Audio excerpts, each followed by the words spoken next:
can't seem to adapt. And somebody told me that you felt the same way since we went. Why won't you give me a call? We'll ride on those waves again. California sun. And I can wait through a storm, 'cause without you it wouldn't be the same. Last night I was dreaming out loud. California sun was making my eyes dry. Can we still make it happen? It's worth a try. Oh, and I might keep on dreaming out loud. It's a beautiful life staying under blue skies. And next year in the winter, let's give it a try. I'll keep on dreaming out loud tonight.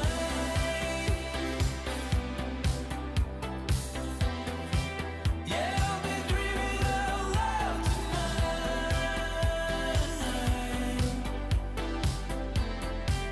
I'll keep on dreaming out loud tonight.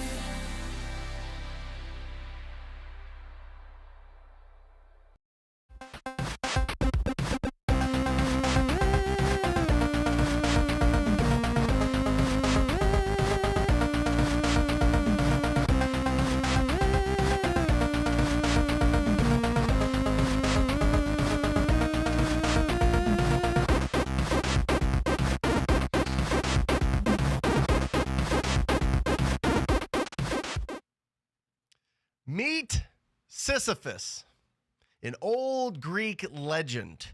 He was punished to an eternity of frustration. He'd have to push up this boulder up the mountain, and as soon as he got to the top of the mountain, it would tumble back down, and he had to start it all over again. And this is exactly what happens when we stop our lead generation, right? We go and we're hunting for opportunities, and we're hunting for opportunities, and we're hunting for opportunities, and we finally get that deal. We're finally at the top of the mountain, and we stop our lead generation. Or worse, we start changing our tactics. We start looking at all the other shiny objects out there, all the other different strategies in real estate, all the different marketing channels that seem, quote unquote, easier. Focus.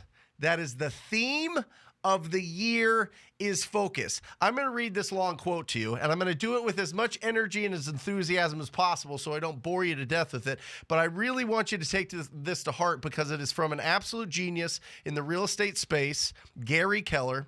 It's from his incredible book that's been out forever, Millionaire Real Estate Agent. We're obviously not real estate agents. Maybe some of us are, but we're real estate investors. But this is really, really, really right to the point. This speaks so loudly to staying focused. Listen to this. Prolonged focus on the same issues can feel like routine, and routine can lead to boredom. When boredom sets in, attention drifts, right? Remember what we talk about on this channel about attention being the most valuable resource? It's not time. It's attention, right? It is the attention. And when your attention drifts, the craving for novelty creeps in. Ooh, that speaks to me. I know when I was going and it was a roller coaster, and I'd win and I'd win and I'd win, and then I'd stop. And then all of a sudden I'd have to start pushing that boulder back up the hill, because the novelty of different strategies creeps in, right? He goes on to say, and in doing something new starts to appear more and more appealing. Thinking back to when you were a kid and you set out to a single leaf or burn lines in a wooden plank by hovering your magnifying glass over it. And I'll kind of paraphrase this, but basically, when you move that magnifying glass, it doesn't do anything. But when you hold it steady, it can start a fire. And one required long-term focus. One was hard and the other wasn't. This, moving from strategy to strategy, is not hard. It's not the hard part. Focusing is hard. If focus brings results, then long-term focus brings long-term results. Everyone can focus on something for some period of time. The trick is to learn how to focus on something day in, day out for the long haul. Long-term results require that you focus your efforts on the smallest number. Listen to me here. The smallest number of key activities that will in turn generate the greatest results. And he puts an exclamation on this. No other principle is violated more in the real estate business than the basic principle of long-term focus. In no other industry that I know of do people change strategies so often. Listen, quality conversations with distressed property owners. That's it. That's the focus. Ugly houses, big deals. Ugly houses, big deals. That is the focus as you're starting to build that momentum, as you're starting to really generate these opportunities and build that pipeline of leads, right? Stay focused. It is the simple tasks taken every day that build superstars, that build incredible businesses, that build the discipline to be able to be an incredible entrepreneur. Got it? Good. Let's get into why we are here. We are talking about the instant offer formula. When we are getting started in this business, there's one huge challenge, hurdle, whatever you want to call it. Deal or no deal? Deal or no deal, right? What is at the price that the seller wants, the price that this property owner wants, is this going to turn into a deal? Is this the right price? This is like the toughest thing to round out. And I'm going to give you 3 incredible strategies. I'll give you 3.5, and I'll mention why it's a half, okay? The first one is this. It's very, very, very simple, and I'm going to pull it up here, okay? Basically, what you're going to do is you're going to go to Zillow, you're going to go to Redfin, you're going to go to Realtor.com, okay? You're just going to Google the address. It pops up, bam, bam, bam, bam, right in a row. It's impossible to miss them. You click on that and boom, you're on Zillow. Boom, you're on Realtor.com. Boom, you're on Redfin. And you're going to go and look at what the estimate is for each one of those. You're going to take all 3 of those estimates. You're going to add them all together and then divide by 3 to get the average. Okay? And then what I want you to do is I want you to take this graphic. You can pull me off, Matt, so that everybody can see it. You take this graphic right here. And if it's over $250,000, you want to be around 66% of that average price. The Zestimate, the Realtor price, and the Redfin price. Added together, divided by 3, 66%, 50% if it's below 250. If it's 249,999 to 100,000, it's 50%. You want to be at 50%. And if it's at 100,000 or less, you want to be at 25%. Let me explain why there is differences in those percentages. Repair costs. Repair costs matter. Okay? If you have a property that totally fixed up is worth $80,000, but it needs $40,000 worth of work, you need to get that property way lower.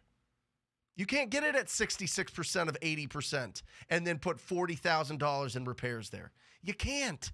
So make the adjustments. Make the adjustments. 66, 50, 25. That's the instant offer formula. Okay? And now I'm going to get into the nitty-gritty. Now that is like the basic version. That's the kind of the, you want to have an idea if you're in the right ballpark. All right? That's going to really serve you well as you're getting started. And then we're going to sharpen our pencil a little bit. We're going to get a little bit more pro. We're going to start getting really, really, really defined on the prices. And that's why I'm going to go to the whiteboard here. And this is where there's a lot of confusion. We go over this a lot, but I want to make this as clear as possible so your questions are required. Okay? Do not leave this training without getting your question answered. So put them in the comments section. All right? So that we can make sure that any mystery that you have about what I'm about to talk about is answered. All right? And listen, there's going to be a lot of questions. What about 70% minus repairs? I'm going to go through all of that. All right? but just bear with me. This is something that I've used for the last 12 years.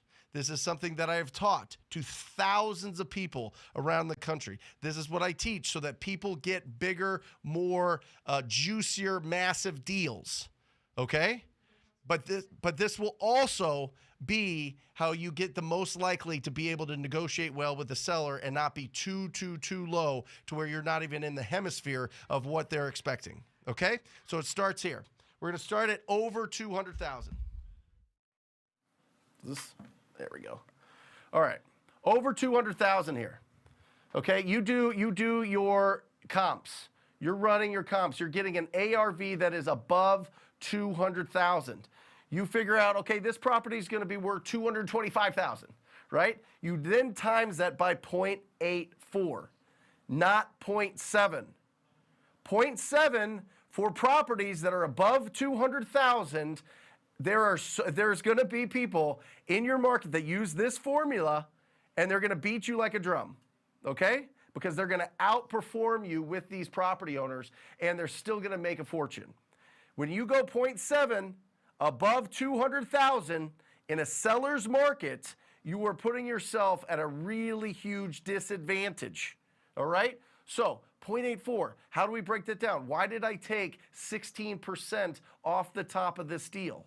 Because 10% is the expected profit that an investor is going to want to walk into, either in equity if they're going to hold this in their rental portfolio, or when they flip it, that's their expectation of what they're going to want to make net bottom line after everything's paid off, what they want. Okay? Now, are you going to talk to some investors that want to have 20%, have 30% returns? All of them. But they will go at 10% profit to get the deals, especially the people that have to keep their construction crews busy. Because if you know anything about fixing and flipping properties and renovations, is once you have a great crew that is working together and is doing the job and doing a good quality job, if you don't give them business, if you don't keep them fed with other opportunities, other projects, they're gone. They're on somebody else's team. So there are people that the biggest buyers are going to be at this point, okay? And then 6% is for closing costs and for holding costs, and that's the title and escrow fee, that's the closing attorney, that's all of those things. 6% we just take it there for any closing costs and holding costs, okay? We don't go too crazy with the holding costs. I get this question a lot because people say, well, if they get hard money, it's going to cost them 1% every month because typically hard money is at 12%. I get it, but the appreciation that we're going through right now kind of eats that up. So until we get to a spot where things level off or start kind of dipping down a little bit, which will eventually happen, it's not happening yet. People have been telling me it's going to happen since 2012, and I keep saying, we'll see. We'll see. But right now, just use this because this is current market. So 6% off the top minus repairs. Well, how do I estimate the repairs? Boom, I got you right here. Check this out. There it is. All right, and easy. I'm just talking carpet, paint. There may be putting in a little bit of appliances, maybe changing some fans and fixtures, $20K. It needs some more work, $35K under. And when you look at this, when it says under 1,500, 15 to 2,000, 2,000 to 25, 2,500 plus, that is the square footage, okay? Now, if you're in these markets where the average price point is over 400,000, you can add another 10 to 20% to this. Go 20% right now because things are costing more. Okay, that's the asterisk of this thing. But for the most part, this will really serve you well for what the budget is for the investors that have experience doing this, or the mom and pops that are going to do a lot of the work themselves. This is not you going and calling somebody from a home and garden show that you went to, having them come out and they give you a $50,000 quote to change out your cabinets in your kitchen. It's not that. Listen, the pros know how to get the best prices. They know how to hire the best labor. They can do it for this budget. Okay? Is it up for argument? Sure. If you want to make this a bigger budget for repairs, sure. You might lose out on some deals. You might lose out to your competition on some deals. All right, so put that back up, Matt. And if you take a picture of this. Take a picture of this fix and flip repair cost estimate, okay? Because there's three levels: easy, needs work, and wow, this is bad. You know that it's bad by your initial reaction to walking into this house, and you're like, I cannot believe that people occupy this place. Occupy this. I mean, we're talking animals, we're talking trash, we're talking about holes in everything, we're talking about leaks in roof, we're talking about it's just a nightmare of a property that really needs renovation. And we love those the most because we can usually get those at really deeply discounted properties. So then we minus the repairs, okay? And then that's your wholesale price. That's what you're going to sell it for to your cash buyer. All right, so after that, you have to determine what is your minimum standard for what you want to make on this deal. Is it $10,000? Is it? I challenge you to make sure that your minimum standard for your assignment fee is $15,000. So I would put that into the equation, and boom, that's your maximum allowable offer. That's the level that you want to go up to with that seller. Okay, so that's that. Let's go here. Put your questions in the comments section if you have them. I'm going to go through this so that we can do mostly question and answers, and so that I can bring Rafael Cortez on here with his expertise in this as well. Next, under 200,000 ARV. This is different. This is where everybody gets tripped up. Everybody, remember that 66, 50, 25% thing, right? It's the same here. When we're sharpening our pencil and really doing the calculations, this is important to understand. This part right here, everybody misses. This is the most common thing I see when you DM me. This is the most common thing that I see. Thank you. I'm looking at this camera. I'm over here. This is the most common thing when with the 20, and Kenny told me to look at this camera the whole time. I'm just losing my mind. Minus 20,000 here. Okay, you're not doing the 10% because the 10%, they're going to want to make a minimum of $20,000. You're going to want to make a minimum of $20,000 on the deals. Let me say it one more time, not to just be condescending, but to really plant it in. $20,000 minimum is what people are going to want to walk into with a rental property or with a fix and flip, traditionally. There's always going to be outliers. It's always going to be people that recognize potential in different ways, and they'll pay more for different properties, whether it be hedge funds or people that have to do 1031 exchanges or Airbnbs. But for the most part, for that big bulk, 90% of your cash buyers, they want a minimum of $20,000 profit on their deal. That's why you have to subtract this from your ARV. So we take out the 6% off the top. We take off the 6% from the ARV for the closing costs and holding costs. We remove, we minus the 20,000 here, and then that gets us to, and then we take out the repairs like normal, and that's where we're at the wholesale price. But this is the main difference. This is the main difference if you're under $200,000. Okay?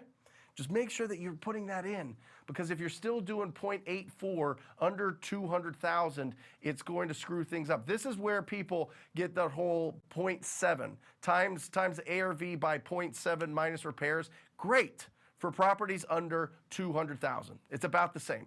It's about that 70% rule. It is. But if you're above that, stop it. Just stop it. It's not going to work. It's not going to work. Boom, boom, boom, boom. Beaten like a drum by your competition. Okay? And then you've got your assignment fee, and then you've got your maximum allowable offer. Okay? That's it. So we've got the first strategy is the easy instant offer formula. Go to Zillow, Redfin, Realtor.com, add them all up, divide by 3, times that by 0.66, 0.5, 0.25, depending on where it's at. We've got this where we're getting more pro version, where we're really looking at what's the price. The third one is this. Squat up. Squat up. Find somebody in the marketplace that will help you come up with the offer. Or how about this? How about you go, hey, cash buyer, I've got this, I'm working this lead. What's the most that you'll spend on this? What's a good price that you would buy this at? And then you go reverse engineer, you go 15,000 less than what that is, you negotiate it there, and then you sell it to your cash buyer for $15,000. Right? That's the 3. The half one is this. The half one is on TTP Insider. There's a link there for JV.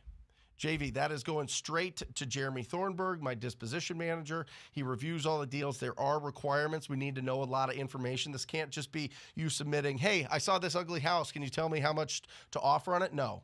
This is you have to have already talked to the property owner, done some pre-qualifying, understand what price they want. It's in there. But we're here to serve, right? We're here to help out. It's in TTP Insider. Can we get the scroller, Matt, so that everybody has it there? TTPinsider.com. Get in there, look for the JV button, make sure that you have the information in there. And this is I want you to use this as kind of the last resort, to be honest. I want you to make the most. Because if we do a deal together, we're going to split it 50-50. I want you to take the $15,000. Okay, I want you to make the most. I want you to go and use these other formulas, get that deal locked up, sell to your cash buyer, make the most. If you want more expertise and you really want to know what you can offer on it and what you can sell it for, go to that JV in TTP Insider. We'd love to help you out. Okay, that is it. Incredible. Hey, I need some help on this. By the way, I'm going to do a survey of the audience. I need to come up with a name for this Wednesday show. So if you've got some ideas, throw them at me, and we'll see if any of them stick. Okay. Well, let's see. We've got a creative audience. So let us know. Don't forget. Don't sleep on the fact that we've got an incredible CEO, an incredible wholesaler, incredible flipper, incredible real estate entrepreneur in the hot seat, Rafael Cortez. How are you, brother? Oh, stop it. Come on. Tell me more. Come on. I'm doing well, man. I'm doing a lot better than last week. I missed everybody last week. I was getting my wisdom tooth removed. Yeah, Rafael's face looked twice the size as it does now. Yeah. Raf, talk to me. Poke some holes in this, or talk to me about questions that you get from the students that you work with, or the people that DM you, or the people that reach out about how to come up with the perfect offer so that they don't have to lock something up and then have to either renegotiate or cancel that deal. See, that's a big deal, right? Like, you don't want to lock up a property because the worst conversation that you can have is a renegotiation conversation when you go back to it. I hate it that some people out there actually use that as a strategy, but it's not the right thing to do. We come in with a number that's solid, and it varies, right? It's going to vary depending on the market. You have supply and demand and a bunch of stuff that play into it, but adjusting to the price points makes sense.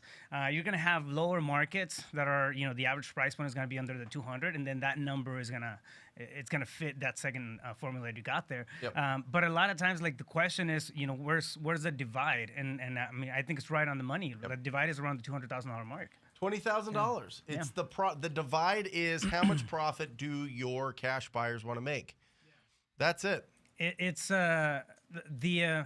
put yourself in the flipper's shoes, right? Yep. As a wholesaler, if you go through a fix and flip project for a month or two, and you're doing all that work and management and risk and all that stuff, you don't want to walk away with less than $20K. So it just makes sense, right? Yeah. So.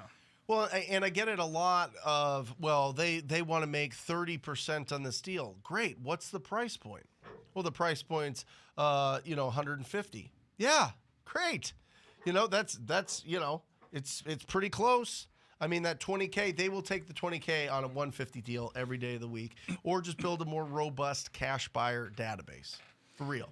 Unless you're in a really small market and there's only like 3 or 5 people and they all collude together and they all like try to get the lowest deal, and they kind of try to squeeze out wholesalers, it's very rare, and that's only in tiny markets.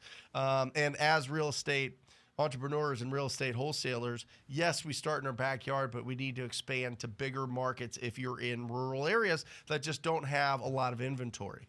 Yeah. All right? Good. Guys, I want to know what we should name the show. I also want to celebrate. I want this bell to drop. I want to ring this bell. So I want to celebrate and recognize you for the success and achievement and hard work that you've been putting in. So if you've locked up a deal, if you've sold a deal, maybe you just made your first cold call. I mean, that's an incredible step. I want to know about it. I want to celebrate it. I want to recognize it. So, let's crack this thing open. We've got a full hour and 35 minutes to answer questions. So let's rock and roll with this show. David starts out. Look at that. I wish I was there. Wherever he's at, that looks amazing. I'll tell you what, I need to be by a beach or an ocean or something soon. Started mailing 5 weeks ago. Assigned 2 properties already at $10K assignment each. Best piece of advice I heard: find a buyer. I send every lead to my buyer to learn the market, and it's been great. You're absolutely right. Now, listen, David, before I ring this bell, just to make sure that we put a button on this thing, is don't become a cash buyer employee, okay? That person that's helping you out, that's fantastic. Keep building it out. What happens is we feel the reciprocation that they're like holding our hands now, and then all of a sudden you look up 24 months from now, you've sold every deal from them. You average 10K when you should be averaging 40. All right. It's a weird deal there, but you have to keep expanding your cash buyer database, because there's going to be a time when they don't have capacity, or maybe they're a wholesaler, so they're always trying to hit you up and add on top of you. This happened to everybody. It happened to me. It happens to everybody starting out. Just recognize it and understand that you want to build your cash buyer database as big and robust as possible so that you can find more people that recognize potential in different properties. Let's ring that bell. Come on, Matt. Woo! Ooh, we're getting good. We're getting good, bro. That is awesome. I like that technology that we have on here. You like that? It only took me 18 months to figure out. Yeah, congratulations, David. That is awesome. Yeah, that's one of the things, you know, when I was going through it, I had a big-time wholesaler here in town, and he'd sell all the deals, and it was great, and they had a bunch of cash buyers, and I didn't have to worry, is this going to be a deal or whatever else? I was averaging $12,000 a deal. Now we average 51, I think, is the average deal size. You know what I'm saying? And that's because we have an incredible cash buyer database. Incredible cash buyer database. Christopher, I'm in a market where most properties are usually under 200K. What's the best way to find the max allowable offer? I love it. Right here, brother. Right here. Take a picture of this, or if you want to make it simple, Christopher, as you're getting started, put up the 6650 25%. Maybe you didn't catch it in the beginning here. We're going to pull it up now right here. If it is under, you are mostly going to play in that 50 to 25% range, okay? So just make sure that you're throwing out numbers. And the way that I want you guys to do this is very simple. As you're negotiating, one, I want you to pull the numbers out of them, Christopher, first, obviously. Pull the numbers out of them. That's how you get your biggest deals. Without a doubt, every single six-figure deal that we have done and are doing, the seller has given us the price first. Seller has given us the price first. All right. But if they're not, if they're like, you got to give me a number, I don't want to negotiate against myself, I want to know what it is, all of these things that you know, everybody's nodding their head right now, oh yeah, I've been through that, then you need to throw out an offer, and you need to say, hey, listen, I'm just looking at what your neighbors are selling for, and in similar condition, in similar size, they're selling for around 50%, 25%, whatever that number is. And just say, is that kind of what you were expecting? Now it's not saying this is the offer for you.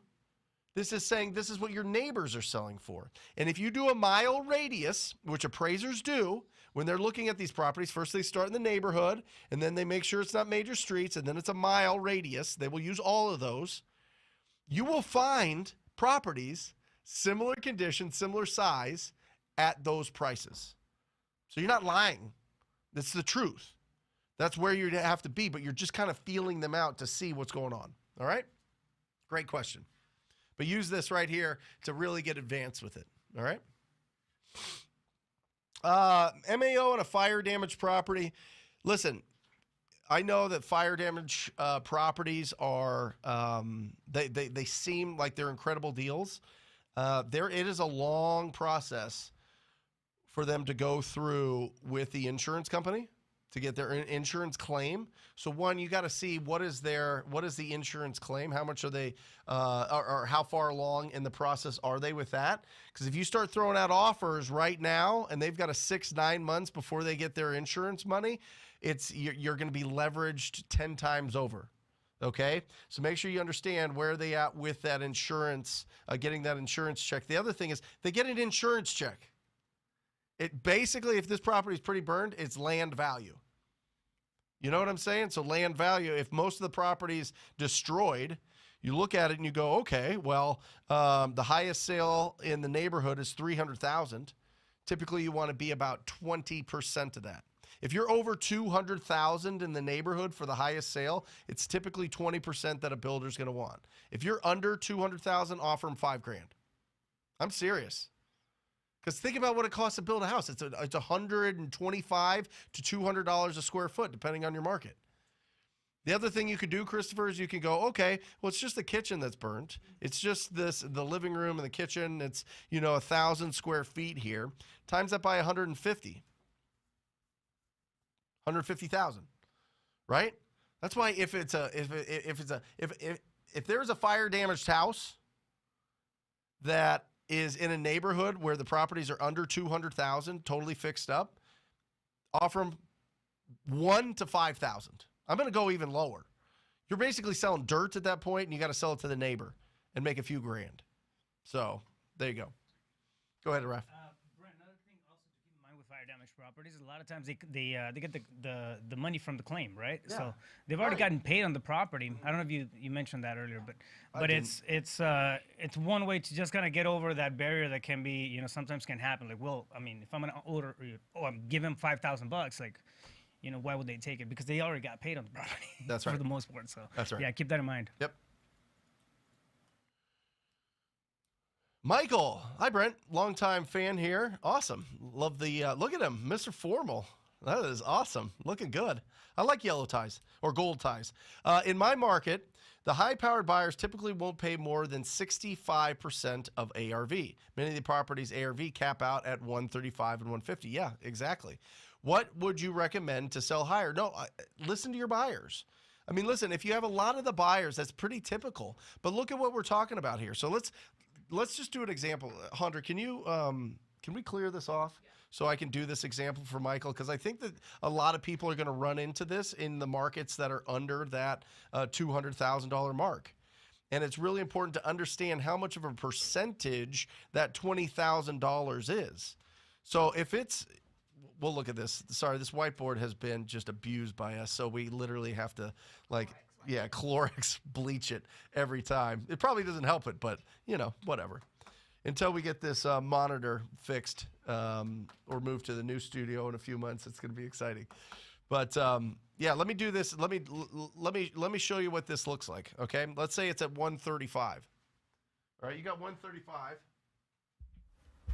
Hey Kenny, I'm going to look at this camera if that's okay with you. Can I look at this one? Yeah. Okay, yeah, the right one. Okay, good. So 135. Okay.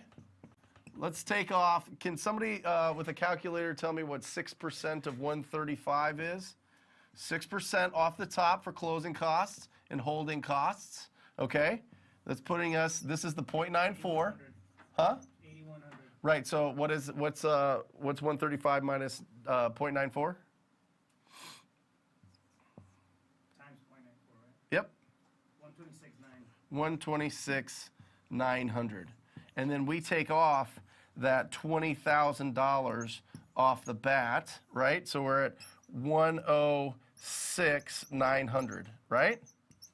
That's where we're at, right? And then we subtract, let's just say it's in the medium range. So let's pop up that fix-up cost real quick. Okay, let's just say it's in that medium. It needs work, right? So we're going to take 35,000 off of this. It needs some work. Take that 35 off. That is what's 106,900 minus 35,000. It's That's 71.9. Is that right? 106.9 minus 35,000. 71.9. Dude, I'm telling you. 71.9. Okay, so this is the wholesale price. What's 71.9 divided by this? What's the percent? 71.9 divided by 135. 53%. Huh? There we go. They want 65% ARV, right? It's at 53%. But what most people do is they do this. They go, oh, I'm going to go 30% off of this. I'm going to do this by 0.7, and then minus the repairs. So what is 135 times 0.7, please? The 70%. 94.5. Okay? 94.5. And what is it? Let's minus the 35,000 fix up. 59.5. This is what you think you can sell it to them for, but you can really sell it to them for 71.9.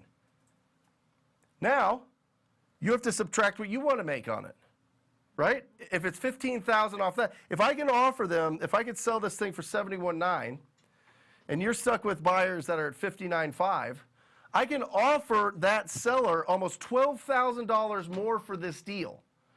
So when you come in and you want to make 15 on this thing, and you come in at 45,000, and I come in at 57,000, and they go, I have an offer at 49,000. I go, you know what? I'll give you 50. And they go, done. You'll give me $1,000 more. Now I get it at 50. I sell it at 71.9, and you're stuck going like, oh, I can't get any deals. Nobody wants to sell at the price that I want to offer them. This does not work in this market. It's pretty close, but just adjust it a little bit. Can we do a sample of California? Because there's a lot of people wanting California. Well, give me a comment, and I'll do California. Yeah. Okay. If you want, yeah, if we want to go higher price points, that's fine. Yeah, there's a lot of people wanting. Okay, good. Do we have anybody putting in what this show should be called? Yes. All right. Really good name. Maximo, yes. Look at that. I don't even know how you got that picture, brother. I assume either you're falling and you threw your phone up, or it's a drone picture, right? That's cool. Maximo, so here you go. Cali prices are significantly higher than 200K. I love it. I love it, Maximo. Yes, so is Phoenix, right? So's Seattle. So's Austin. So's Dallas. So's Miami. So's New York. So's a lot of the Midwest, right? In the bigger cities. So let's look at this thing, right? Let's look at $1 million.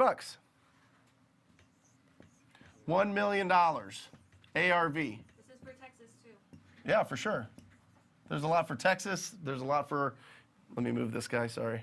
The good thing, Brent, is that math is universal. Yeah, math is universal. That's it. So we go times 0.84, okay? So that puts us at 840,000, okay?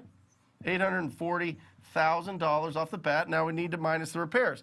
Now in these markets, go ahead, Matt, let's put it back to the repair estimator. Let's say that this is probably one of those properties that's between that 1,500 and 2,000. All right. What I would do here, and let's say, wow, this is bad.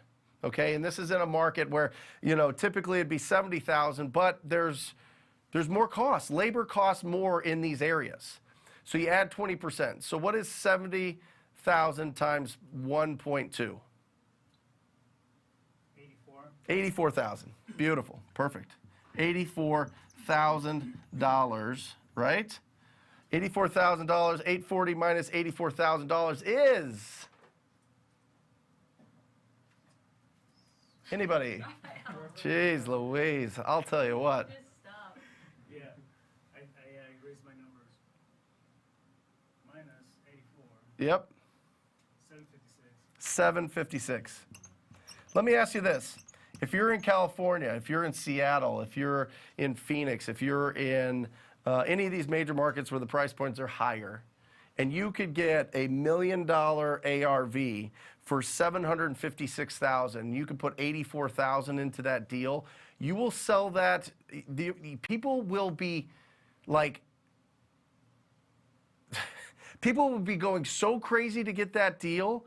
It'll be uncomfortable for you to reject the other 17 offers that you're going to get on this deal to sell it to the one person. By the way, you could probably push this up, right? And you locked it up for 700. I'm telling you, this is the math. This is the math. And if you're in those markets where construction costs cost more, and you're under 200, if you're under 2,000 square feet, 84,000 goes a long way. And by the way, 2,000 square feet is only $500 a square foot for $1 million in those markets.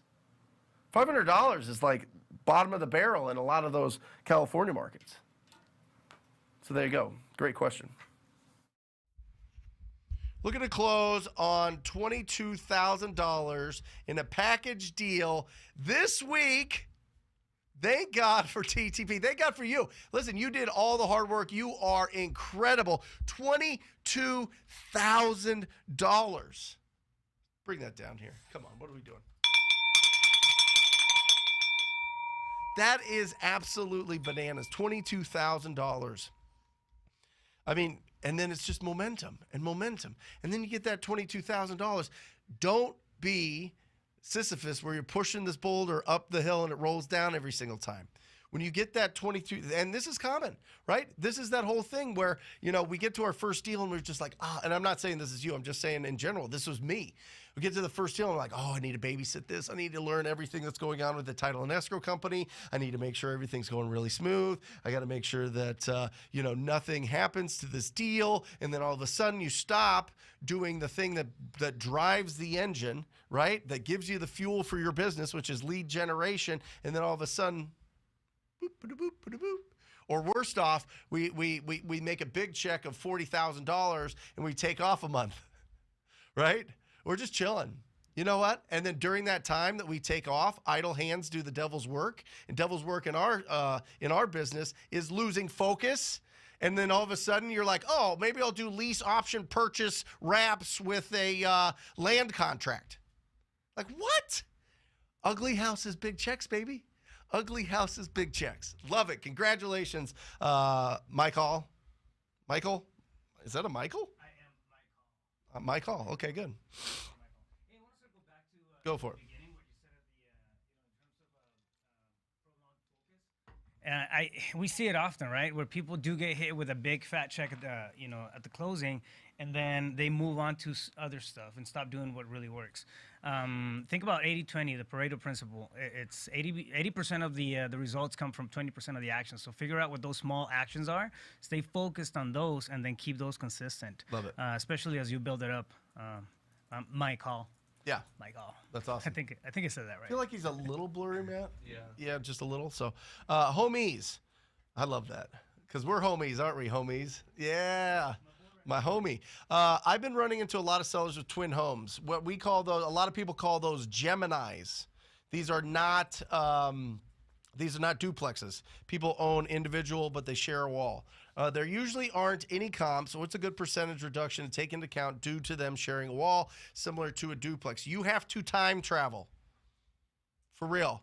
Go there has to be, unless it's like a teeny community that was built by like some small developer that only built like 5 or 10 of these units and there's not a lot, you have to time travel. So if there isn't anything that's sold in the last 90 days, which in these bigger communities there is, typically there is. So go 90 days, nothing, 6 months, nothing, 9 months, nothing, go a year, go 18 months, go 2 years. I mean, it only helps you with the negotiating, right? And then you want to find out in that specific, because it matters. Because a lot of these properties, a lot of those Geminis, unfortunately, were built in the 70s. And some of them have wacky floor plans. And you can't take a Gemini house that was built in the 70s, compare it to something that was built in the 80s or the 60s or the 90s. Right? So floor plan matters. So time travel to see when was the last one that sold in that area and use that as your comp and show that to the seller and just be like, listen, these are tougher to sell, obviously, because you share a wall and there hasn't been a lot of sales. This is the last sale in your neighborhood. It was fixed up. Yours needs work. I can give you this price. Or make sure, and pull the price out of them. Pull the price out of them. Doesn't make sense. One thing that I think we sleep on a lot is thinking that comps are the end-all, be-all of understanding what buyers are going to pay. It's not. Supply and demand matters, right? There's 7,200 active properties in Maricopa County, where I live here in Phoenix, greater Phoenix area. 7,200 out of 1.2 million properties. And there's way more buyers than 7,000 in this community.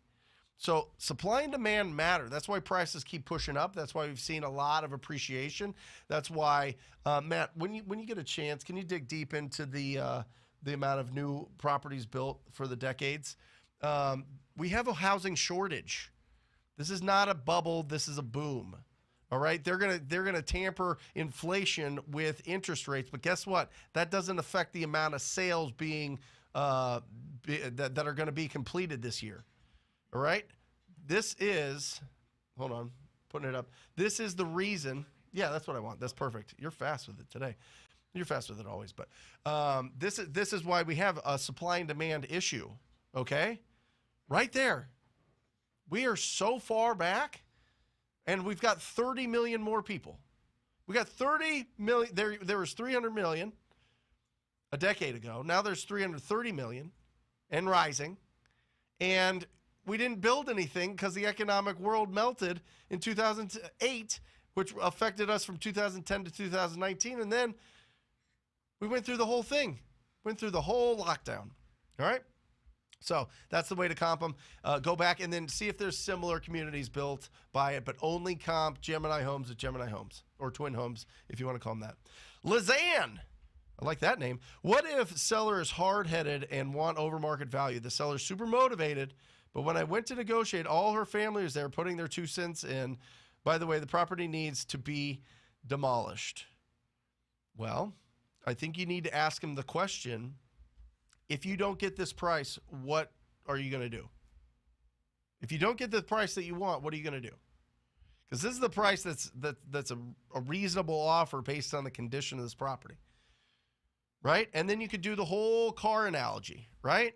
Like if you were to buy a brand new Mercedes versus a Mercedes that was built in 1970, and that 1970 Mercedes had 40 years, 50 years of somebody smoking cigarettes in it, throwing trash in it, like doing all these things, and didn't, like, it's not in perfect condition versus the one that's in perfect condition. These are not comparable, right? Right. I mean, you could go hardball with them if they want to do the whole gang up with the family.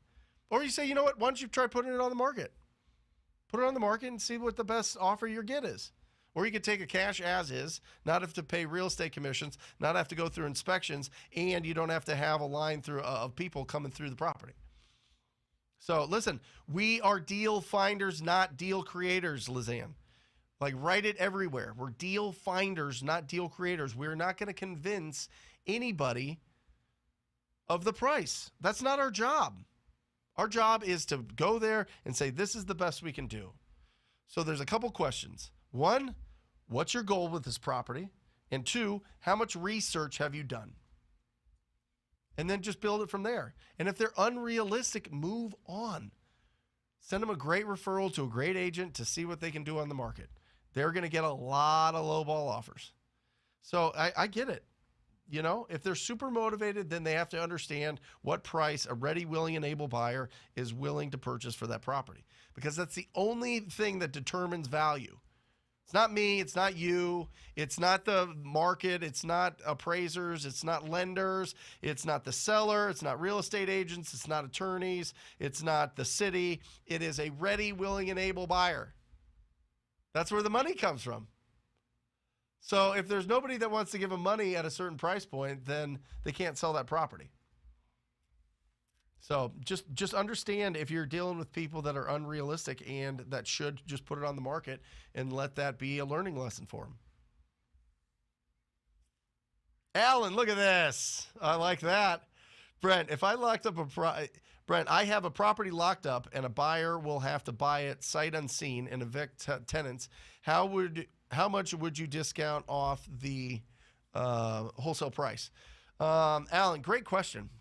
So, it's a very specific pool of buyers. It depends on where the property's at.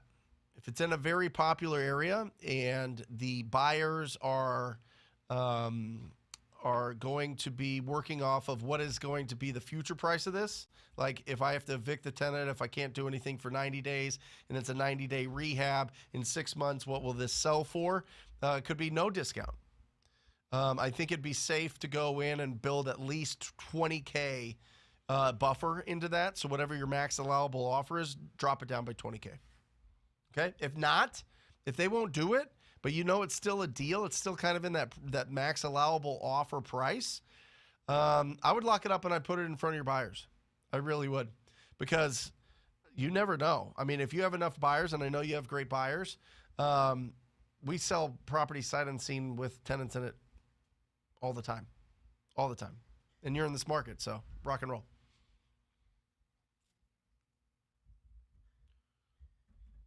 And it's an honor to be on your thumbnail picture for YouTube. That's really cool. Peace. Got a deal to get today. How do I wholesale it to a cash buyer? That is fantastic. Thank you for asking. First of all, let's celebrate that you got a deal today. Come on down. She's coming. Second of all, you got to get very, very, very loud. My suggestion is this. Go to TTP Insider and download the Cash Buyer Pack. Cash Buyer Pack.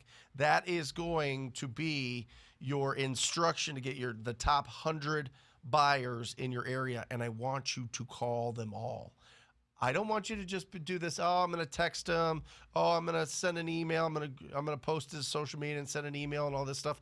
You can post that you got a deal and where it's at and get people that are interested in it.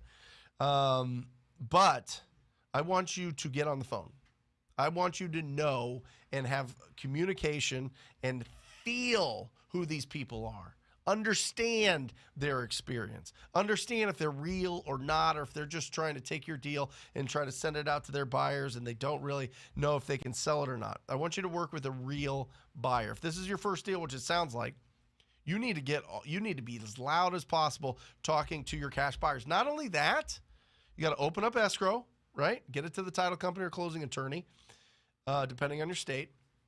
And you can't stop your phone prospect. You can't stop your lead generation. Remember that.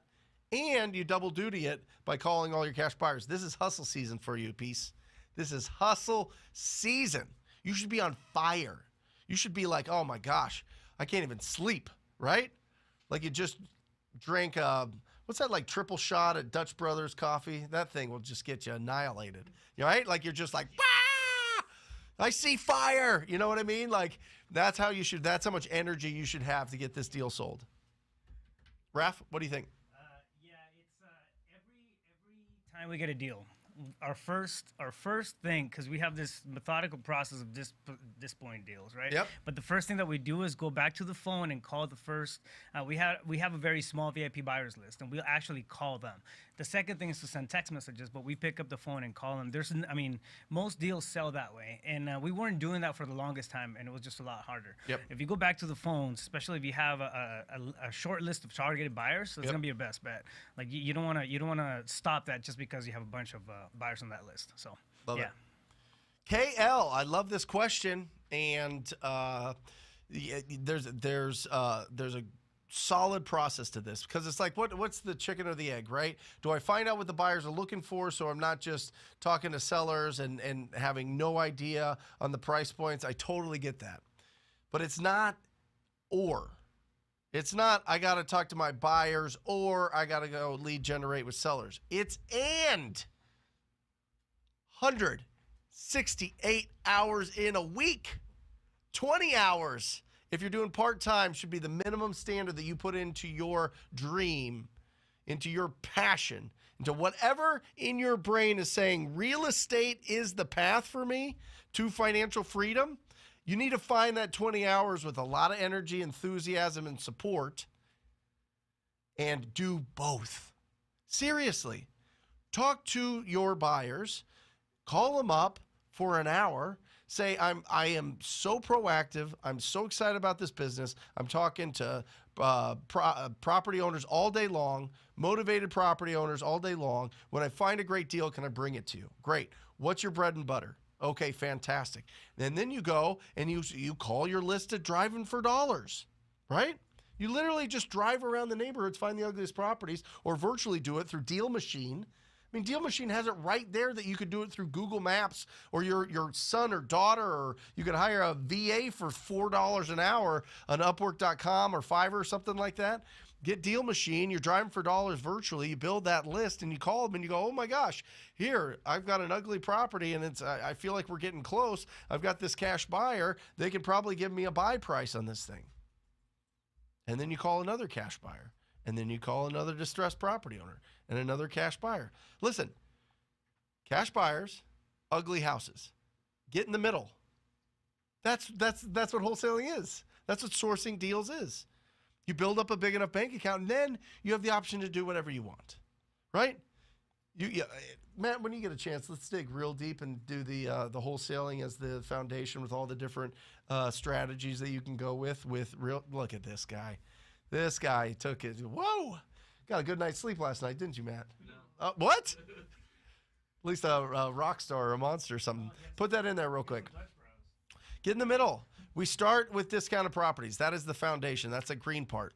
And then you've got 5 different strategies after that: a fix and flip, rental portfolio, development, lending being the bank, and then coaching and mentorship if you want to give back to the community. If you feel like you've got a strong voice that can help a lot of people out there, you've got all of these options. But until you find and develop the skill and then develop the business to source discounted properties, all those other things are a distraction for you right now. All those other things are, what did he say in here? It is it's the shiny object. It is the, what do you call it? The novelty. Ooh, I love that. The novelty that creeps in that seems more appealing. Stop it.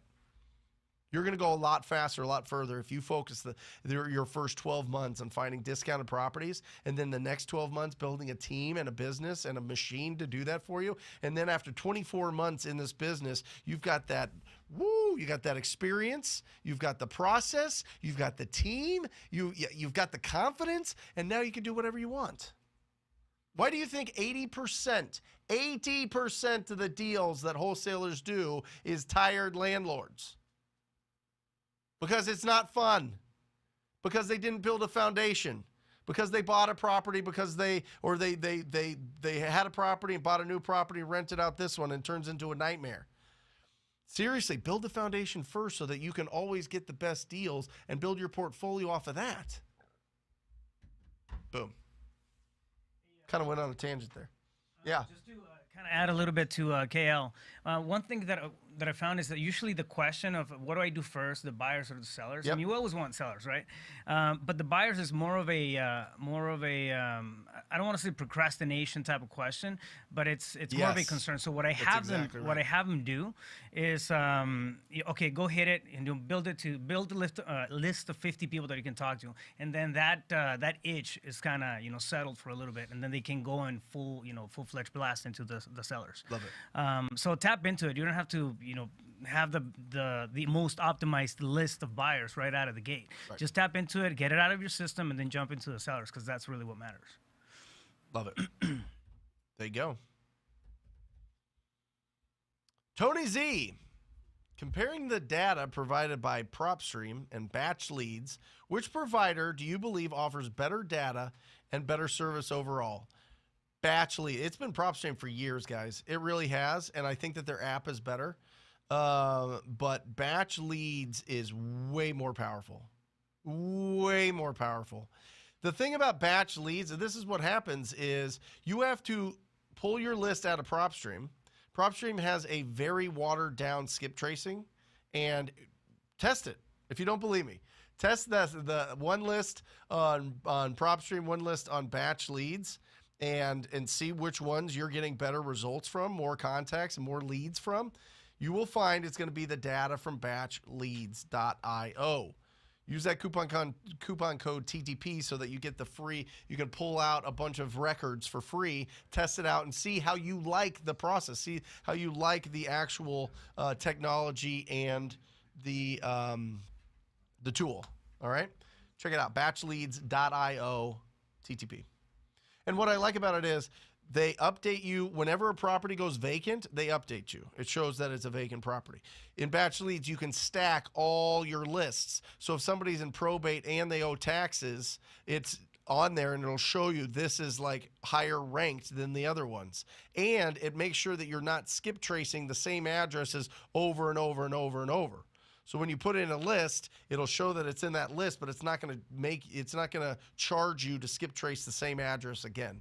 It's just more robust. It's just more serious. And PropStream's corporate now. Sorry, but title company bought it, which means they're going to be pushing it towards realtors and not investors in the future. Here we go. Yes, if this video gets 150 likes, we're going to give away a TTP shirt. Yes, heck yeah. Do we have a hoodie too? We got hats, we got hoodies. We'll give away the shirt because it's, we're getting a little bit warmer, huh? How do we determine who we give the shirt to?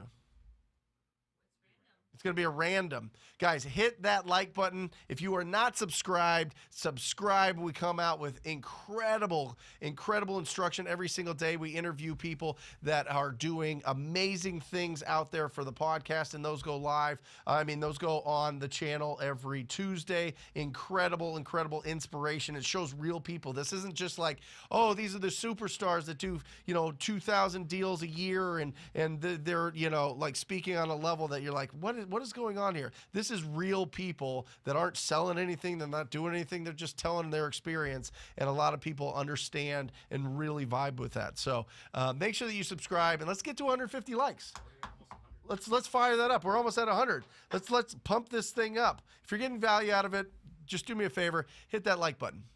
Be fantastic. Thank you. We'll give away a shirt to somebody, and it is going to be awesome. Because I'm telling you, these shirts are comfy. And they look good. They look good. Every day. Pure, our UPS, so every student that signs up with our coaching gets this swag box, right, with all the goodies, with a hat and shirt and lead tracker and numbers tracker, and it's phenomenal. And Alejandra brings all of these. She packages them all up. We put a personal note in there, sends it out, and the UPS people are like, she sees them every day, and the UPS people are like, I want those shirts. So now we walk into UPS, they're wearing TTP shirts. We're going to convert UPS to TTP. That's awesome. Pure Home Solutions. Hey, Brent, what do you do with a lead that is not responding after you've done your 3x3 and left message and text? If you can, knock on the door. If you can, knock on the door and just stick with it. If they totally block you, or they're really not communicating very well, you've got a couple options. You could try calling them from a different number, or you can go to their door, right? You can have somebody else number, or maybe you have, I think somebody put a comment in even before the show about where to get caller ID. I saw you, and thank you for putting that in there. Caller ID numbers, typically people are using CallRail, RAIL.com, callrail.com for those caller ID numbers, or a lot of the dialers will provide numbers for you. So if you're using Mojo, if you're using Batch Dialer, they'll give you the dialer in there, and that'll really help out. But yeah, you got to, you have to be creative. And by the way, sometimes people just stick their head in the sand. You'll be surprised. There have been plenty of leads that we have been reaching out to 12, 15, 20 times, and then all of a sudden they pop up out of nowhere, and they're like, hey, I'm ready to sell now. It's just how some people roll. Listen, everybody watching this, and there's probably people in this room with me right now that have unchecked text messages, right? Do you know that person in your life that the text messages just stack up, and you just see that they have 70, 80, 600 text messages that haven't been, it might be you. It might be you. Who is it here? 500. You, Andra? 500. Matt, how many? 580. 580. Matt has 580 unchecked text messages. Listen, people have lives. Everything doesn't revolve around the sale of their house. When they're ready, but be there. Keep dropping those voicemails. Keep giving them calls. Keep texting them. Don't lose heart. And if you have to, call them from a different number. If they still don't answer, try to go to the door. If they still don't answer, stay in front of them.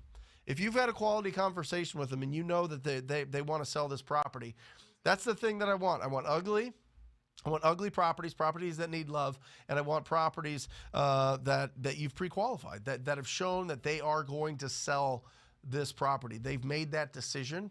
It's just not on your timeline, Pure. It's not on your timeline. So just do some customer service and stay in front of them. Every time I get my hair cut, they call me 3 times, and I get 3 text messages. I never respond to any of them. I check them at least, not like Matt over here. But I don't respond. I'm like, yeah, I'm going to show up, whatever. You know what I mean? I got my life. I'm doing things.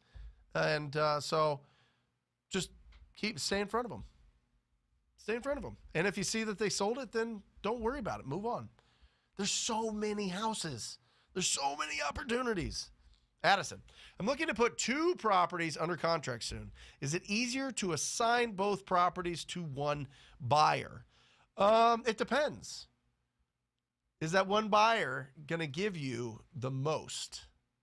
Or do you want to have a bidding war for these deals? Do you want these properties to get bid up? And every cash buyer's out there, I'll buy it at the price that you put it out at.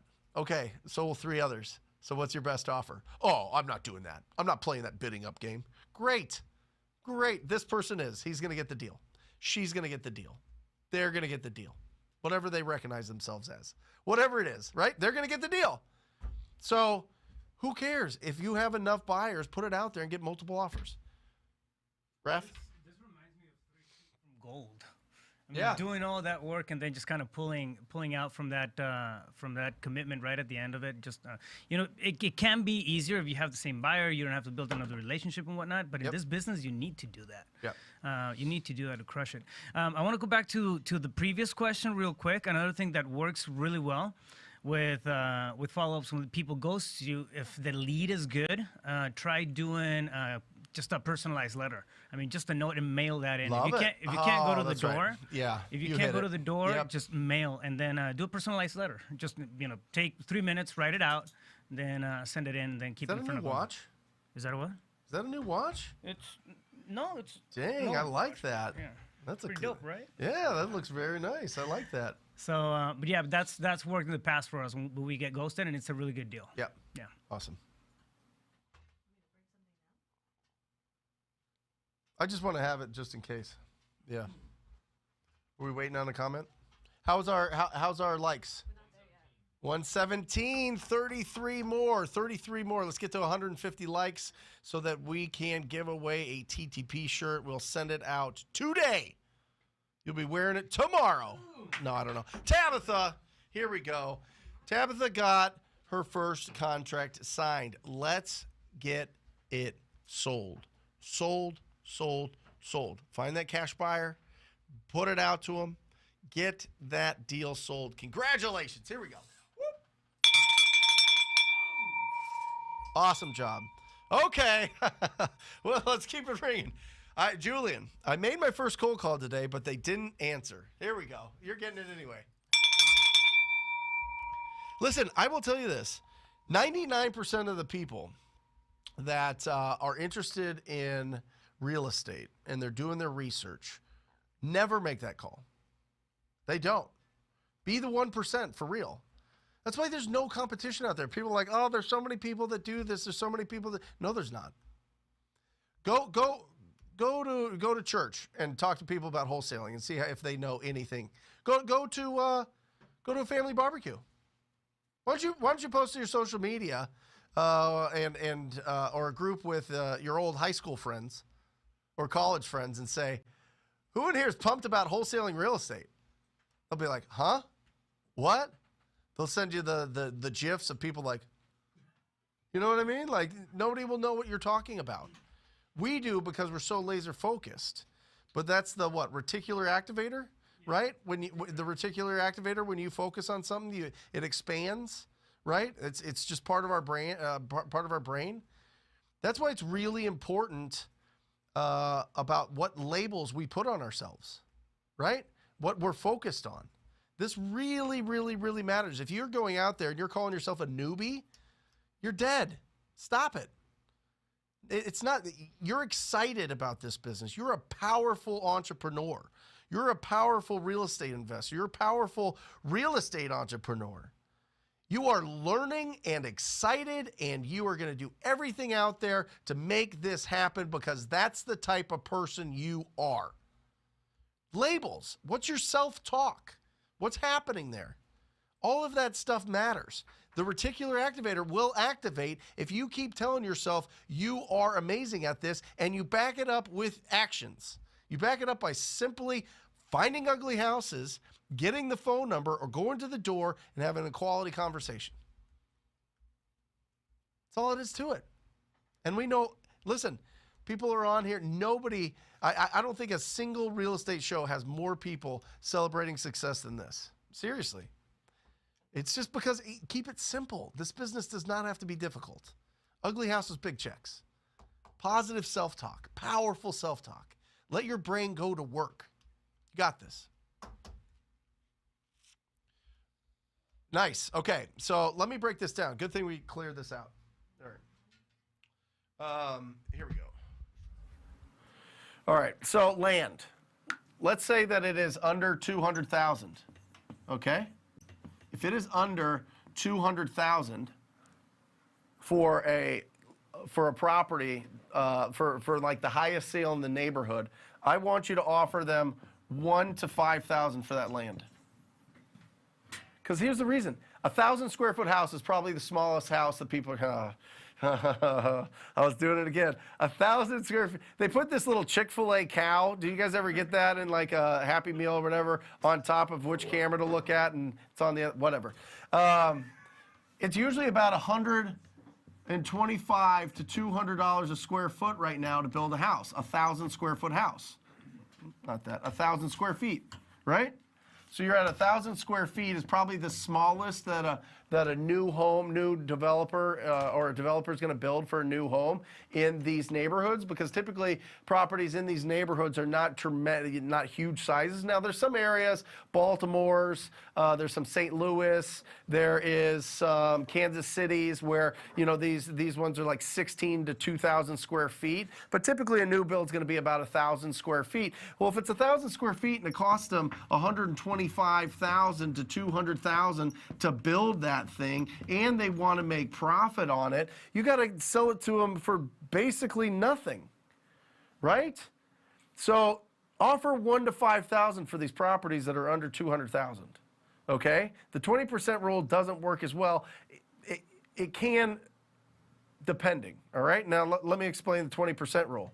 Thank you all, Hunter, for clearing out that other side and being sneaky about it.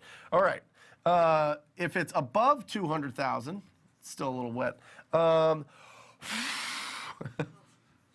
What? No, I'll just give it a blowjob. What? Okay, 200,000. Above 200,000, and it costs 125 to 200,000 K to. Can you even see that? To 125 to $200 a square foot. Man, I'm terrible at those kind of jobs. Huh? Here we go. All right. We're just having fun. Yeah, I bet. 125 to 200 dollars a square foot to build. Then typically a developer wants to pay about 20% for the land. Okay, so let's say that this property is 400,000. All right, let's look at the metrics here. And 20% is 80,000, right, for this land, and it costs them, they're going to build 1,000, 1,500 square feet. Let's say it costs them 250,000 to build this, right? Now you're at 330 for the total cost, and they make 400 on it. That makes sense, but it doesn't make sense if it's under 200,000.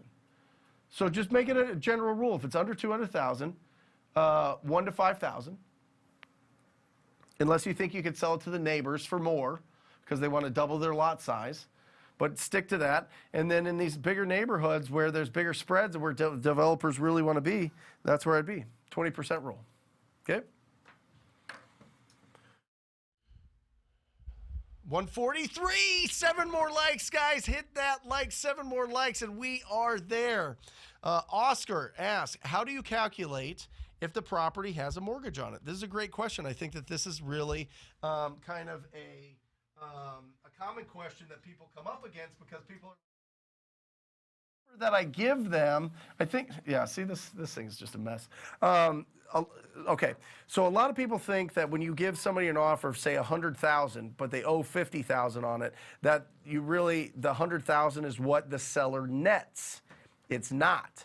When you offer them 100,000, that pays off any liens that they have on the property. That's why it's very important and pretty super common, because a lot of people have equity right now. It's really important that they owe less than what you can offer.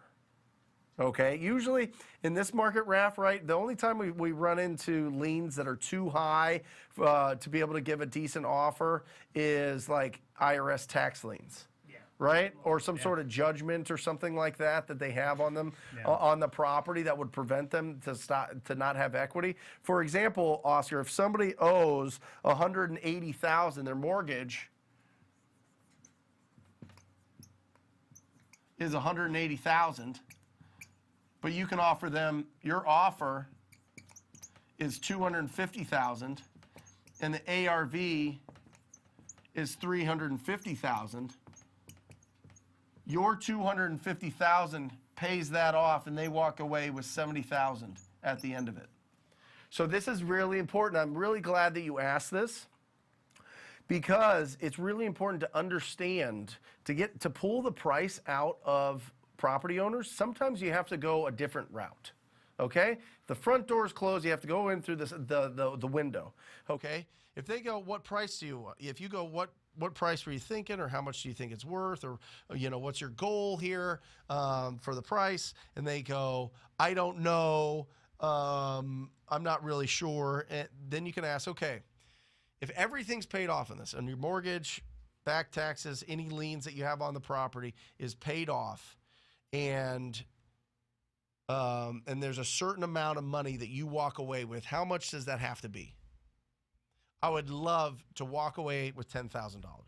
I would love to walk away with $50,000 after this is done. I'd love to walk away with $100,000.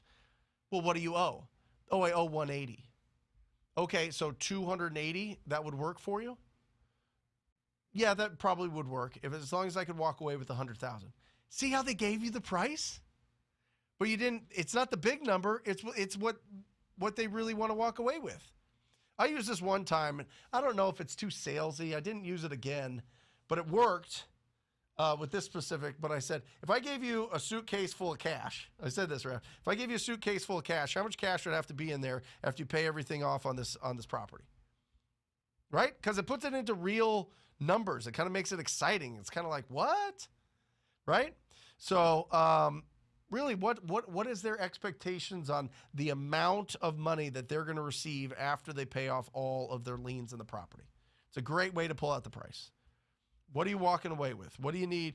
What do you need in your pocket to sell this property? I need 40,000. Okay, great. What do you owe? 100. Boom. Now you got the price. Now you got the price out of them. So the price pays off the liens. Are we at 150? I think we need a bell for the show. We got a shirt bell here. All right. I love it. There you go. Posting a winner? Right now? Okay, we'll do this question. Bobby Bravo. I'll tell you what, I have gotten called Johnny Bravo on a monthly basis. And Dash, adult Dash from The Incredibles. That's when my hair was a little longer and it was kind of a little going. But I'm very fast, too. Bobby, hey, TTP crew, what do I do when every house I research in the immediate area only has lot size, no bed, no bath, and doesn't even have the house square footage? I would wonder, Bobby, dig into this a little bit if you're still on here live. I want to know where you're getting your research, because a lot of, or where, what city or town you live in, okay? Where's your location? Because maybe in smaller towns, they just don't publish it. But for the most part, online, they should have all the details. I mean, you put in an address and it'll have the details on it. Even in non-disclosure states, non-disclosure just doesn't show what properties were sold for, the financials on it. They'll tell you how big and estimate the beds and baths. But if you're not getting that, just make sure that you're getting it for the I don't even know how you would not get that for the neighborhood. I need to know more. But if that was me, I would just look at the neighbors. I would look from a Google Maps. I'd see if the roof sizes seemed about the same size. And then if I talk to the seller and they say, yeah, it's 1,500 square feet, I would assume most of the neighborhood is similar size, because developers and builders aren't going to typically don't build a 4,000 square foot house next to a 1,000 square foot house unless they're bigger lots. But most neighborhoods are, between that 5,000 and 10,000 square foot lots. And so they keep the building size the same. But yeah, I'm not sure. I would get batch leads. Yeah, I would definitely have batch leads and verify it all. Batchleads.io. There we go. Awesome. Yeah, let me know where you are getting that info. That's really interesting. I've never heard of that. Do we have a winner? Yeah, just put it up. We just put it up. Sorry. Slight delay. Is it the Wi-Fi, Matt? Or was it connected? Oh, here we go. We got two winners. Jeff Henor and Patricia Figueroa. That is awesome. Congratulations. What's the next step? Are you going to be reaching out? Alejandra is hooking you up. Let us know the address and shirt size. And I'd love if you could just take a picture when you have that on and make it your thumbnail and join us for a show and show it off. That would be fantastic. Come on.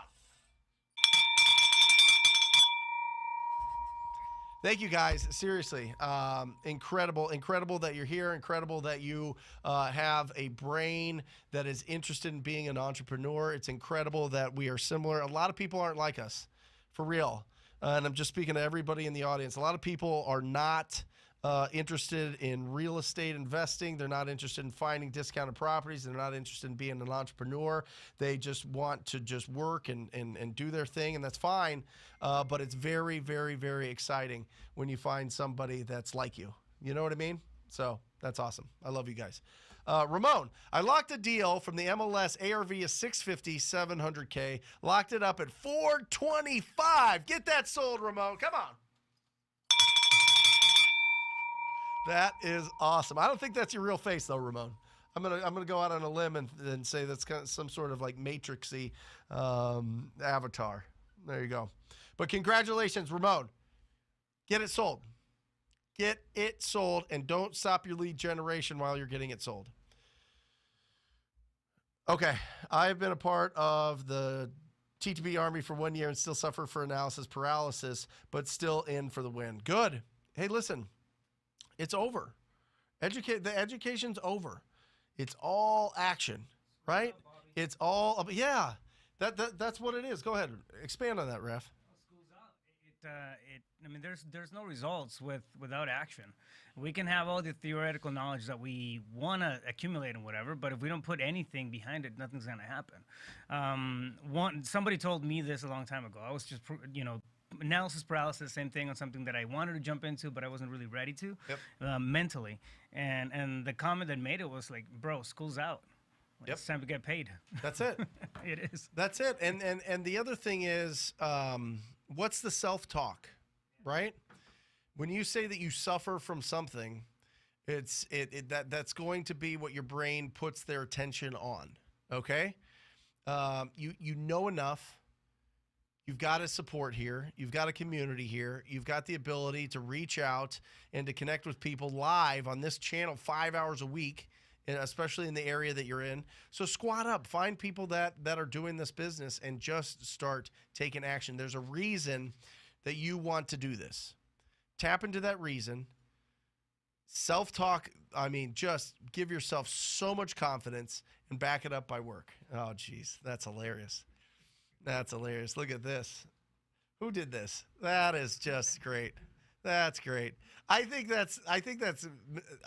that Dash? Yeah, that might be Dash. No, that's hilarious. We got to do a Johnny Bravo one.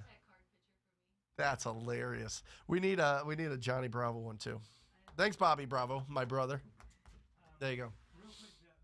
The topic of mindset and self-talk keeps coming up. There's a really good book. I always talk about this. Oh, Where go it's for it. Psycho-Cybernetics. Yep. By Maxwell Maltz. Psycho-Cybernetics. I mean, it's a game changer when it Not comes to an easy read. Yeah. It's not I'll an easy tell you read. that. It's not an easy read. You probably want to buy the Audible and then listen to it a few times.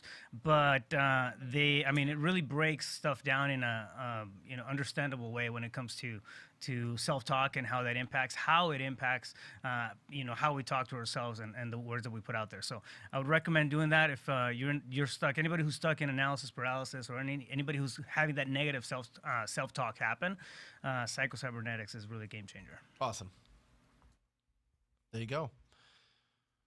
Psycho-Cybernetics. It's always like, what are we talking about? We're talking about crazy robots? You know what I mean? That's what it's kind of like a weird name. That's awesome. How long should you follow up on a hot lead that is no longer responding? Always, forever, relentlessly. Yeah. If they get on the phone and they're like, "What? Why do you keep calling? Why are you doing this?" And you go back to it and you go, "This is what you can expect. The level of communication you can expect when we do business together." Like one of the biggest complaints in the real estate business, and you can tell them, is that once you sign a contract, sign an agreement, then the other people disappear and you don't hear from them, and you're not really sure what's going on. That's not our company. That's not what we do. I want to show you how well we communicate and how serious we are about working with you. So if you don't want to sell your house, I completely understand. I don't want to bug you. But I want to show you that we're gonna communicate with you as much as possible so that you have the best level and the best level of service and best experience possible. Boom. Over 150 likes. That is fantastic. Look at that. Vasily, how do I deal with houses that have the solar leased in my Sacramento market? This is really interesting. You don't see this a lot in the East Coast. Right? You don't see this a lot in the Midwest is the solar for obvious reasons. Maybe there's just less sunlight. I don't know. But in Arizona, this is a big deal. You need to understand, is it owned or leased? Okay? Owned or leased. If it's owned, great. Perfect. That is fantastic. If it's leased, it's tougher to sell.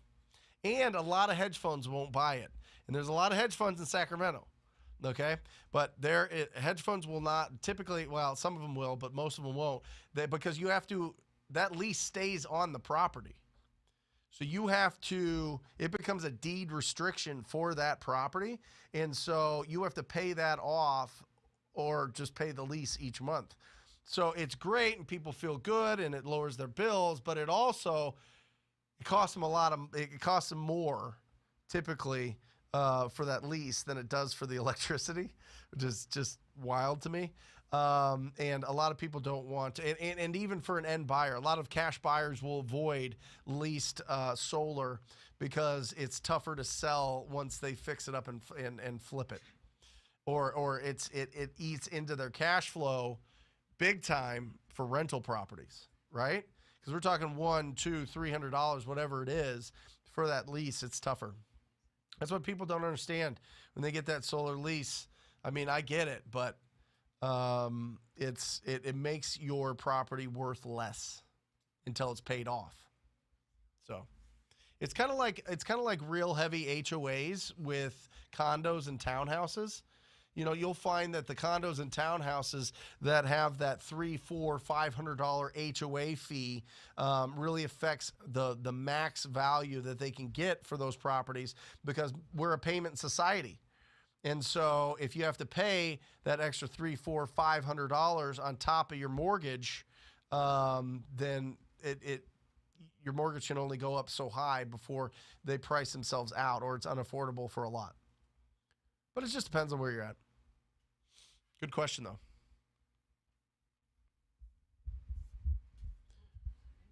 Boom. Maybe the Wi-Fi. Do you do much deals with leases?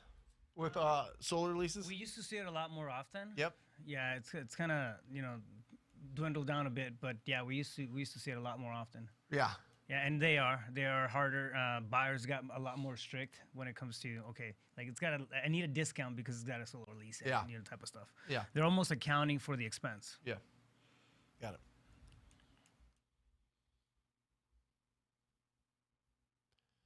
it. Same one?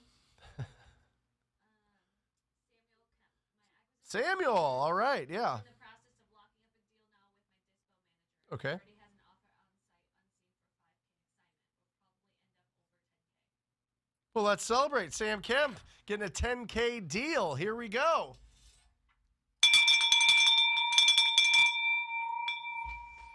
That is awesome. Congratulations. Let's add a 0 to it. Let's get this up. Let's get it to the 6 figures. Let's get some massive deals, right? But listen, 10K is fantastic. 10K, boom, boom, boom. Add it, add it, add it. Like it all adds up. You know, you win the game from singles and doubles and triples, not just from home runs, but those home runs and those grand slams really do something special. Really are the rocket fuel for our business. I am telling you, Brent, I'm so impressed with the technology of that bell. It's just Isn't that out of great? this world. Yeah. Isn't that I think great? it belongs in the Psycho-Cybernetics I'll tell you book what. with all the robots and I'll and tell you lasers. what. This is creativity at its finest. We have another question from Logan Nelson. Okay. I had a seller wanting to withdraw from purchase contract here in Texas. Okay. Period. Is this legal, or do they have to sell after signing? Well, it's interesting. It technically it would be a breach of contract for them to cancel it. What's happening? Yeah, it would be a breach. So you can have that conversation. It just depends on how much you want to fight.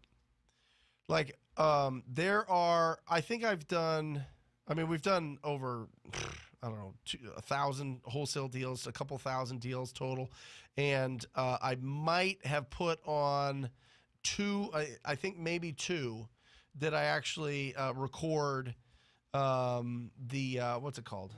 Memorandum of sale. I don't even know what it's called because we don't do it that much. Because I have this whole thing that drama creates distraction. And if it is not just a gigantic deal and you know what happened and they just decided that they're going to back out because somebody else came in with a higher price or whatever else, and you've done a lot of work on this, then maybe. Some people do it on every single deal, which I don't agree with because it causes drama, and drama causes distraction. What I mean by drama is they're not going to sell it to you. Typically, you can force their hand. You can be like, you signed this, you're sticking with me. If not, I'm going to record a memorandum. And you could say that. And and typically they're going to continue with you. But if they just like are out of it, they're just not going to do business with you. It just depends on how big of a deal that is. And if you want to go through the process of recording that and them coming back at you later and you trying to get the 5, 10K or whatever you want to get for releasing your contract on that. But Arizona's done an interesting thing. If you don't put that you are wholesaling that property, seller can cancel for whatever reason. It's a avoidable contract. Not avoidable, voidable. I guess it's the same thing in this situation. It can't be canceled without Right. question by the seller. Yep. Luis Montoya, thank you, TTP team. I am closing my first fix and flip tomorrow. I became the buyer, so I assigned it to me. LOL, and Yep. partnered with a GC, all working full time. That is, who is Yeah. it, Luis? Yeah, Luis Montoya Come for on. For 27K. 27K profit. Let's So go. he assigned it and double dipped. He assigned it to himself, Yeah. right? He assigned it to himself and Partner he up with flipped it, GC. making 27K. Luis, come on. Yes. What is happening with the comments? It's just not communicating? The Wi-Fi's like down. The internet's not. The Wi-Fi is. Yeah. Like down? Rafael's going to read them. Okay. Yeah, you get him with a nice, sexy Mexican Bear accent with us today. for the last 25 minutes. It's obviously a lot easier to digest if you know what the question is in writing. Can we reset it then? We'll kill the stream. Okay. We don't want to kill the stream. All right, go ahead, Raf. We have one from John Trujillo. John Trujillo, he got another deal. Perfect fit for a hedge fund. Where do I find him? Do you want to start with this? Yeah. Well, I mean, No, take that one. Okay. You have more experience than me in hedge Agents. funds. All right. There are going to be agents that represent hedge funds. I want you to go in and I want you to go to real estate agent groups and say, I have a deal for a hedge fund. Who represents hedge funds, right? Post it to social media. Post it everywhere. I've got a deal that's perfect for a hedge fund. Does anybody know who I need to talk to? Okay? And then people are going to respond to you.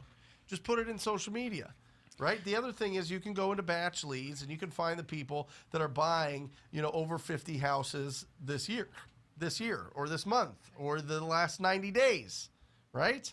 And you're going to see that they're going to have kind of weird names to the LLCs, but they're buying a lot. And then Google that address and see who was the buyer's agent on that deal. Find out who represented the buyer. Reach out to them. Okay? So there's a couple of different strategies right there to finding your hedge fund buyers. And to clarify, Brent, on that, you're posting on social media, but are you doing just specifically on real estate investment groups, or are you just Investment looking all over and the place? realtor. Yeah. Right. I want you to reach out to realtor groups. I also want you to go on to LinkedIn and just Google in hedge fund representative. Right? Yeah. Look for hedge fund. Just type in the search hedge fund and realtor. You know what I mean? And then just start calling them all. A lot of them are sending them a message in LinkedIn. If you don't have a LinkedIn account, create a LinkedIn account so that you get access to it. Yeah. All right? We've gotten leads for hedge funds from our title companies as well. Oh, that's great. Yeah, title reps. Yeah, perfect. That's even, yeah. Call the title companies that are doing a lot of these wholesaler investment deals and say, hey, I've got a deal for a hedge fund. Who do I talk to? What agent do I talk to? They're all represented by somebody typically, by a real estate agent that's out there finding them deals. And that's who you want to buddy up with. Yeah. So, did you make it? The question? We got a solution. Oh, Matt's working behind the scenes. Hey! Ooh, we are back. There you go. Sorry, you're going to have to miss my sexy Spanish accent on the reads. I like your accent. Yeah, I do too. Bradley Austin right here. This is the book that I've read the most. This really changed my perspective on what it means to earn income. And it talks about the 5 laws of stratospheric success. And I'm telling you, you follow these laws, it is going to affect you dramatically.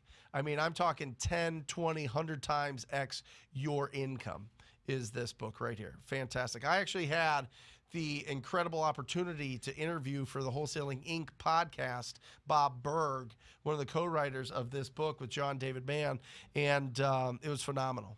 I mean, just absolutely phenomenal. But this is what it's about. It's about being of service. If you understand, and we talk about this, we talk about the 7 gifts that in Genesis that God gave Adam, and the 4th one after existence and God and being next to God and a brain is work. We're here to serve. Why do listen? There's a big difference between people that sit at home and they chill and they play the video games, or they chill and they mess around and they're just in their bubble. Listen, that's happiness for them. I'm not like shitting on them. That's their life. But if you want to be wildly successful and earn a lot of income, you need to provide a lot of value to the marketplace. When you're getting earned income as an individual, as yourself, as your business, whatever, you have to go out and serve the community. And I find the happiest people are the people that serve the most.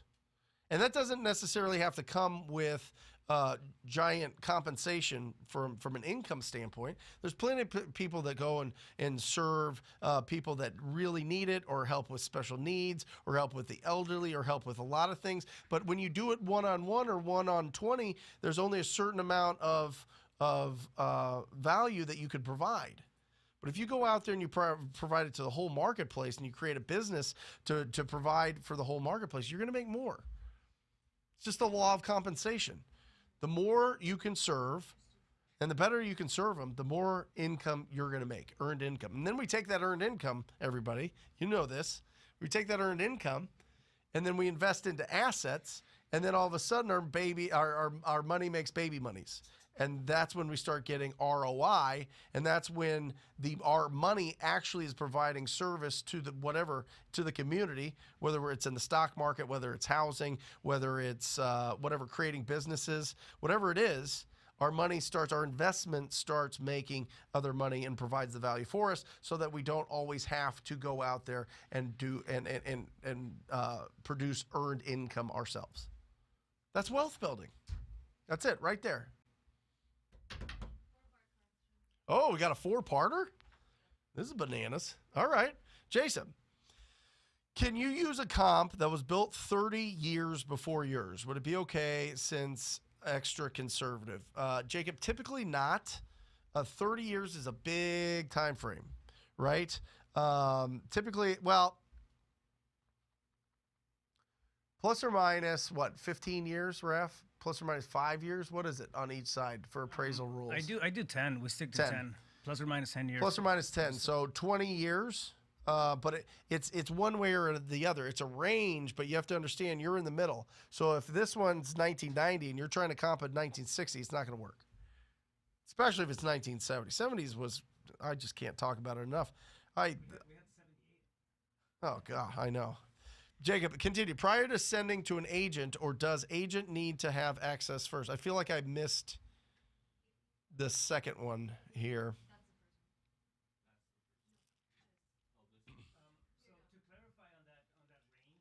Property built in 1990, your comps are going to be from 1980 to 2000. Right. Like that's the There you range that go. you're looking at. Yeah. Plus or minus 10 years on each side. It sits in the middle. How to write contracts myself. I know how. That our state contracts already filled out to the listing agent buyers. Can I already sign it on DocuSign? Yes. Prior to sending to an agent, or does the agent have to have access first? No.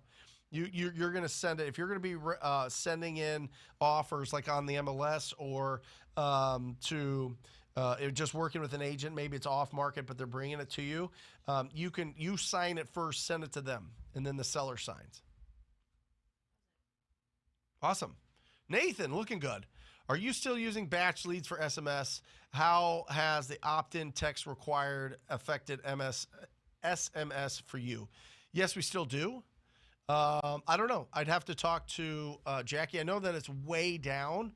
It's really interesting. The first quarter 2021, we had made right around 400,000 from SMS.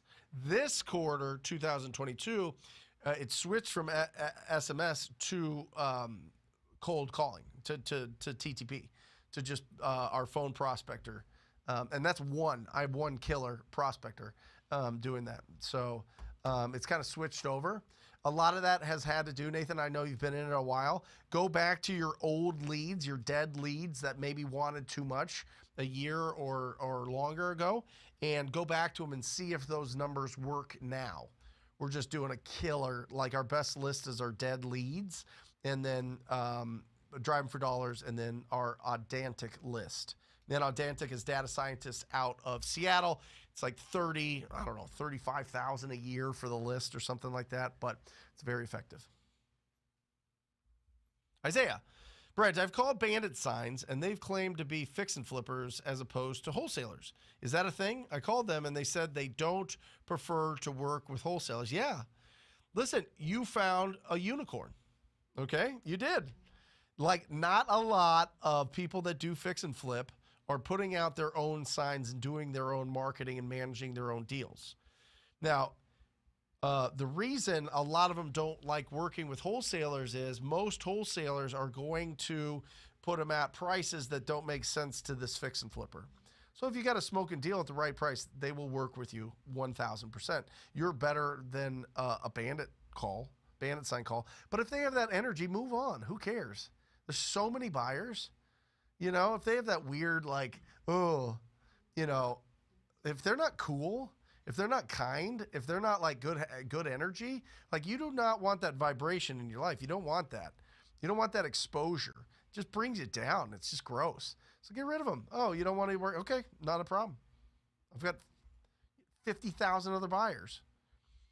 And I would look into, guys, I'm telling you, Investor Lift is a game changer. Investor Lift.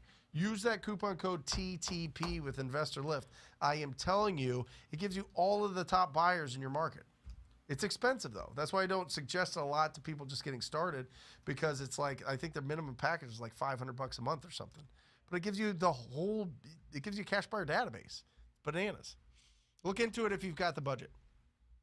One thing about rejection, right? Especially from other fix and flippers. One thing that they don't see is all the effort and time and money that we spend in marketing, right? Yep. So to us to them, I mean, we're just taking advantage of the system and then marking up the profits and whatnot. Yep. But they don't see they don't see the time, and they're not gonna appreciate wholesaling like we do because they're not in it. Right. So just understand that part. It's a don't feel bad whenever you get rejected by a fix and flipper and they throw off that bad vibe. Just swipe it and then. Yeah, I had this conversation. I had this conversation this morning, and it's really interesting when you call up a fix and flipper that has several projects and they want to get rid of their worst one, and they're like, yeah, I could get rid of this, and they get all salty because we make the same amount as them, if not more, per deal, without doing all of the work.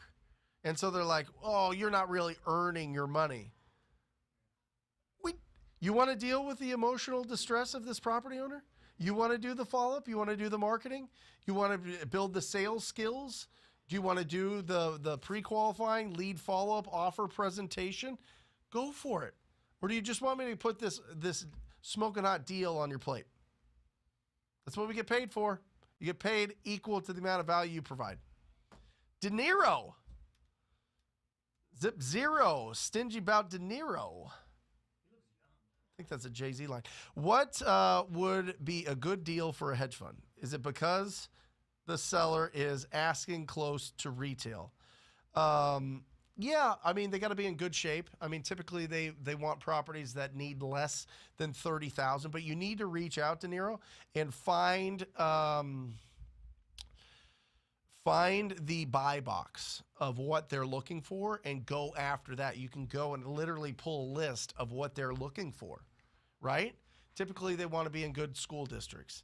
Typically, they want to be under $30,000. Typically, they have a price cap on what they're willing to go up to, a minimum on their square footage, a maximum on their square footage. You just have to reach out and find it because it's different in every market. They adjust it. So do the tips, implement the tips that we talked about earlier, and go find the people that represent the hedge funds. Talk to your title company, closing attorneys, whatever it is, whatever market you're in, and get a referral to who represents them. Larone, do you think you could succeed in a market like New Orleans, New Orleans with so much competition? 1,000%. 1,000%. Listen, it is difficult to find. There's probably 5 other markets that's more competitive than Phoenix. And it's not New Orleans. Not even close. Not even close to San Diego. Not even close to San Francisco. Not even close to Seattle. Not as close as Miami, right? Yeah, I mean, it's... Huh? Tampa's up there too. But there are more deals in your market than there are investors, without a doubt. Your market, there are properties built in the early 1800s in your market. Like your market is so old, and there's so many people doing amazing renovations in that area and really like just incredible style architecture in that area. I would just go bananas. Knock out all that. There's no competition. You are your competition. That's it. Self-talk. I am the greatest wholesaler in New Orleans that's ever been created. I'm the greatest real estate entrepreneur. And I'm going to go out there and I find the biggest, best deals. Self-talk. Self-talk. Reticular activator. JC. Hello, Brent and team. When's a good time frame to call back people who already told you no on a driving for dollars list, mostly older people with trusts? 6 months. Try them back in 6 months, see if anything's changed, and just make sure that They won't remember who you are. They've had calls before. You'll just be one in a number. And if they're ready to make a decision, then get them. But remember, we're deal finders, not deal creators. You have to talk to 199 people. You have to talk to 200 people, but 199 of them are going to tell you no. Or they're going to sell to somebody else, or their timeline's going to be too long. But you'll get that one. And that one will be worth $15,000. Just do it again and again and again and again. So, yeah, every 6 months. Good question. Omar with baby. Omar and baby Omar. When do we know when to switch markets, or what is a good rule of thumb? If you're in a market that has 1 million people, you can stay there forever. Okay? If you have a market that's lower than that, then find the nearest market that has 1 million people and start dabbling, right? You're in your backyard, you're doing your deals, you're finding some opportunities, but 5 hours a week, you're in this market. You're in a major market over here. You're testing. The beautiful thing, if you're being proactive and if you're calling people and reaching out to them, whether they be real estate agents or directly to the owner, is you can do that in any market in like an hour.